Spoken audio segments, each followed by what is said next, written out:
একবার আল্লাহ রব্বুল আলামিন হযরত জিবরাইল আলাইহিস সালামের মাধ্যমে রাসূল আকরাম সাল্লাল্লাহু আলাইহি ওয়াসাল্লামকে জানিয়ে দিলেন, হে আল্লাহর নবী, আপনার প্রিয় সাহাবী বেলাল আর মাত্র 7 দিন এই দুনিয়াতে জীবিত থাকবেন। 7 দিন পরে তিনি ইন্তেকাল করবেন। রাসূল আকরাম সাল্লাল্লাহু আলাইহি ওয়াসাল্লাম আল্লাহ রব্বুল আলামিনের পক্ষ থেকে এই সংবাদ জানার পরে তিনি তার বিশিষ্ট সাহাবী হযরত উমর ও আলী রাদিয়াল্লাহু তাআলা আনহুমাকে বললেন, হে আমার সাহাবীরা, আমি জানতে পারলাম আমার প্রিয় সাহাবী বেলাল আর 7 দিন পর এই দুনিয়া থেকে ইন্তেকাল করে চলে যাবেন, কিন্তু আমি জানি আমার এই প্রিয় সাহাবী এখনো বিবাহের সুন্নাত আদায় করেনি। তাই তোমরা যাও, মদিনার প্রতিটি ঘরে ঘরে খুঁজে দেখো আমার এই প্রিয় সাহাবীর সাথে কোনো মেয়ের পিতা তার কন্যাকে বিবাহ দিতে রাজি হয় কিনা। তবে তোমরা সেই পিতাকে অবশ্যই বলে দিবে যে বেলাল আর মাত্র 7 দিন জীবিত থাকবে। হযরত আলী ও উমর ফারুক রাদিয়াল্লাহু তাআলা আনহুমা রাসূল আকরাম সাল্লাল্লাহু আলাইহি ওয়াসাল্লামের কাছ থেকে এই নির্দেশ পাওয়ার পরে হযরত বেলাল রাদিয়াল্লাহু তাআলা আনহু এর জন্য পাত্রীর সন্ধানে বেরিয়ে পড়লেন। তারা কন্যার পিতার কাছে গিয়ে বলতেন, আল্লাহর প্রিয় সাহাবী হযরত বেলাল রাদিয়াল্লাহু তাআলা আনহু এর জন্য রাসূল আকরাম সাল্লাল্লাহু আলাইহি ওয়াসাল্লাম বিবাহের একজন পাত্রী খুঁজছেন।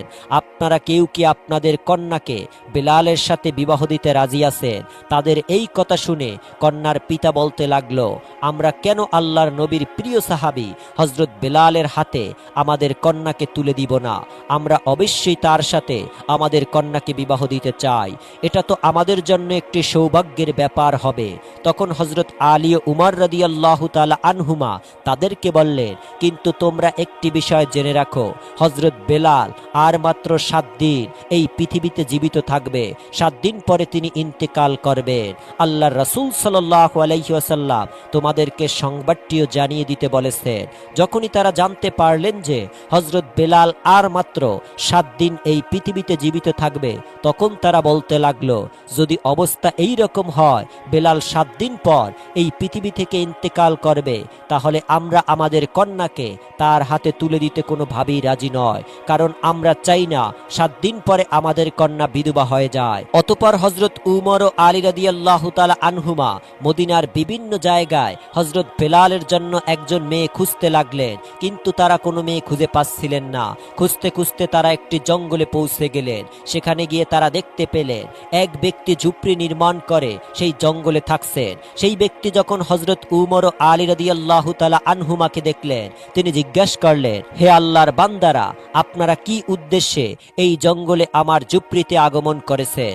হযরত উমর ও আলী রাদিয়াল্লাহু তাআলা আনহুমা তার কথা শুনে বললেন, আমরা আল্লাহর নবীর সাহাবী হযরত উমর ও আলী, আমরা রাসূল আকরাম সাল্লাল্লাহু আলাইহি ওয়াসাল্লামের নির্দেশে তার একজন প্রিয় সাহাবী হযরত বেলালের জন্য একজন মেয়ের সন্ধান করছি, যার সাথে তার বিবাহ দেওয়া যায়। তখন সেই ব্যক্তি বলল, যদি তাই হয় তাহলে তো আমার একজন মেয়ে আছে, আমি তাকে আল্লাহর প্রিয় সাহাবী হযরত বেলালের হাতে তুলে দিতে চাই। আর কেনই বা আমি আমার কন্যাকে তার হাতে তুলে দিতে চাইব না, কারণ তিনি তো আল্লাহর নবীর একজন প্রিয় সাহাবী। তার হাতে আমার কন্যাকে তুলে দিতে পারলে আমি নিজেকে সৌভাগ্যবান মনে করব। তখন হযরত আলী ও উমর রাদিয়াল্লাহু তাআলা আনহু তাকে বললেন, তবে তুমি এই কথাটিও জেনে রাখো, আল্লাহর সেই প্রিয় সাহাবী এই দুনিয়াতে আর মাত্র 7 দিন জীবিত থাকবে। 7 দিন পরেই তিনি ইন্তেকাল করবেন। যখন সেই ব্যক্তি তাদের কাছ থেকে সংবাদ জানতে পারলেন, তখন তিনি বললেন, যদি মাত্র 7 দিনে এই পৃথিবীতে তিনি জীবিত থাকেন, তাহলে আমি আমার কন্যাকে তার হাতে তুলে দিতে চাই না, কারণ আমি চাই না মাত্র 7 দিনের মধ্যেই আমার কন্যা বিধবা হয়ে যাক। আল্লাহর নবীর প্রিয় সাহাবী ও সেই ব্যক্তির মধ্যকার এই কথাগুলি দূরে দাঁড়িয়ে তার কন্যা শুনেছিলেন। তার কন্যাটি যখন দেখলেন তার পিতা আল্লাহর নবীর সাহাবীর সাথে তার বিবাহের কথা বাতিল করে দিচ্ছেন, তখন সে ডাক দিয়ে বললেন, আব্বাজান, আমি এই বিবাহে রাজি আছি। আপনি কিভাবে এমন বিবাহের পয়গাম প্রত্যাখ্যান করতে পারেন, যেই পয়গাম আল্লাহর নবী সাল্লাল্লাহু আলাইহি ওয়াসাল্লাম সরাসরি নিজে থেকে পাঠিয়েছেন? আব্বাজান, আমার জীবনে যত কষ্টই হোক না কেন, আমি চাই রাসূল আকরাম সাল্লাল্লাহু আলাইহি ওয়াসাল্লামের এই